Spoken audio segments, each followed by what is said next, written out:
আজ আমি শেয়ার করব একটা বিয়েবাড়ির মেনু। তো অনেকদিন পর আবার বিয়েবাড়ির মেনু নিয়ে চলে এসেছি। আমি মার্চ মাসে একটা ভিডিও শেয়ার করেছিলাম। সেটাই তোমরা খুব একটা ভালোবাসা দাওনি। তো ক্যাপশনের উপর লিংক দিয়ে দেবো। তোমরা অবশ্যই সেটাও চেক আউট করো। তো মেনুতে আজকে সিম্পল মেনু ছিল বাট প্রত্যেকটা মেনু খুব ভালো। মেনু কার্ডটা পজ করে তোমরা দেখে নিও। প্রথমে salad, sauce and vegetable cutlet দিল। তারপর পাতে পড়ে গেল ভাত, ভেজ ডাল।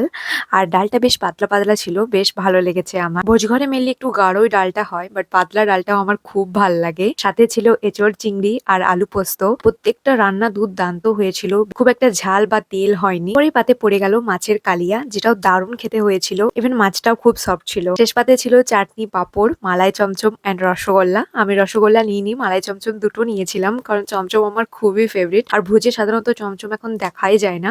ওয়েলকাম ড্রিঙ্কস হিসেবে এই সোডা জিরেটা দিয়েছিল, যেটা লাস্টে খুবই হজমের কাজ করেছে, বাট খেতে খুব একটা ভালো ছিল না, যেটা তোমরা আমার মুখটা দেখেই বুঝতে পারবে। আর ছিল পাসপাস। এগুলোই ছিল মেনু। তোমাদের কেমন লাগলো অবশ্যই কমেন্ট করে জানিও। আর ভিডিওটা ভালো লাগলে চ্যানেলটাকে সাবস্ক্রাইব করে দিও। Bye bye.